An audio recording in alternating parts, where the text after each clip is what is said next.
How to accept friend request on WeChat. Hello guys, welcome to today's tutorial. In this tutorial, I'll show you how you can accept a friend request on WeChat. It is very simple, alright? The first step is to log in into your WeChat account, just like I have done here. And then once you've done that, the next step is to go to the lowest part of the screen where you can see options like contact, discover me. So the next thing is to click on contact. So by clicking on contacts, we brought the contacts page. On this page, if you have any friend request, you'll see them be displayed there.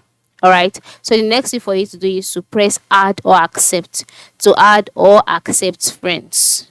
Alright, just click on that option, add or accept, and the friend that sent you the request will be added successfully as your friend on WeChat.